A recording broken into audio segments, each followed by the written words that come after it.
Hi, I'm Reverend Jake Zabe, and welcome to Children's Bible Stories.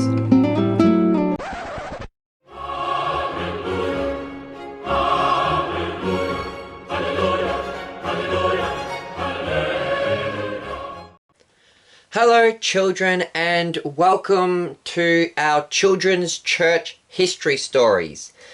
We used to have the series Children's Early Church Stories, but some of these stories, like the story we're talking about today, is actually part of the medieval church rather than the early church. So today's video is going to rebrand the series as Children's Church History Stories, where we look at stories from church history.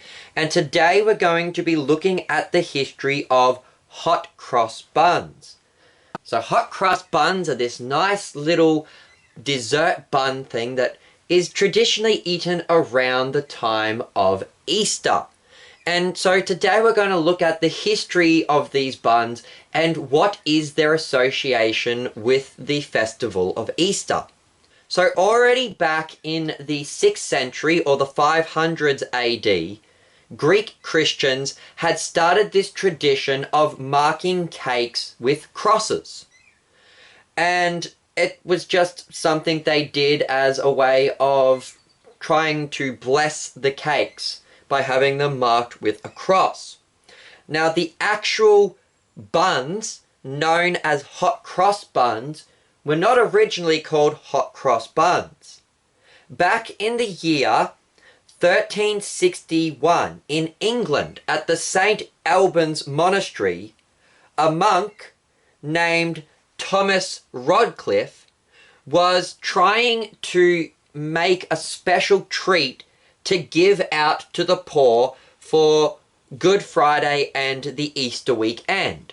And so he developed this new recipe, which is a special bun that he made, which was originally called the Alban bun, named after the monastery of St. Albans. It's here that the actual bun that we today call Hot Cross Buns was first made.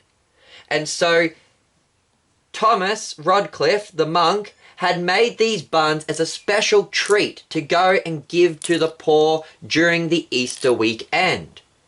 And this then is the beginning of these buns' association with the Easter holiday.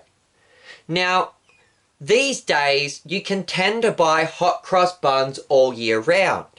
But when I was a child growing up, you could only buy hot cross buns around Easter time.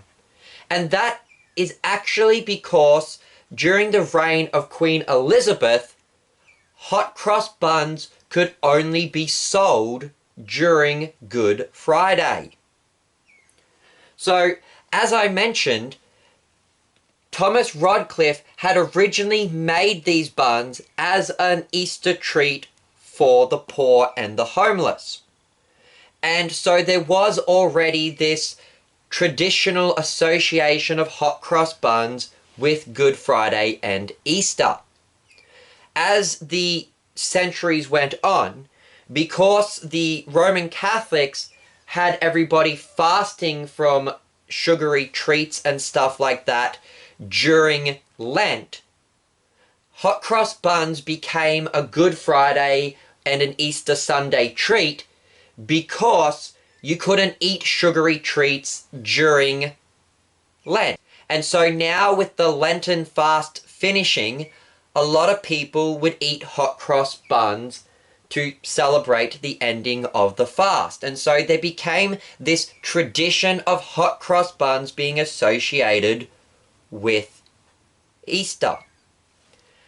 However, in the Middle Ages, thanks to the Catholic kind of cult of saints practice and the Catholics having a lot of superstition around holy relics, there began to be these superstitions and stuff that started to circulate surrounding hot cross buns, having some kind of special healing properties.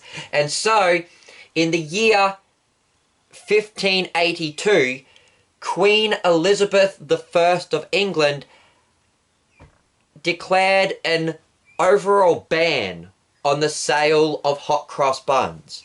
And so for about 10 years, hot cross buns were completely banned in England.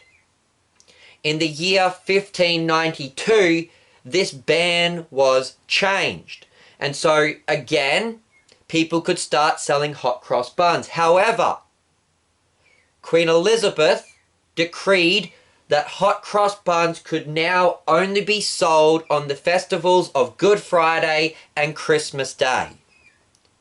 And so, from the time of 1592 onwards, in England, hot cross buns could only be sold from bakeries on Good Friday and Christmas Day. If they were sold any other day of the year, the Queen would send the police to confiscate the buns and they would be given to the poor. And so you couldn't buy hot cross buns any other time of the year. And so this then began the tradition of hot cross buns being an Easter food only. And as I mentioned, as I grew up as a child, even to the modern era, it became a sort of tradition that hot cross buns would only be made and sold around Easter time.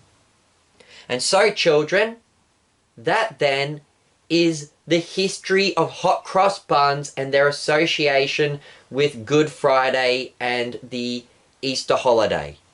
I've been your host, Reverend Jake Zabel. Goodbye and God bless.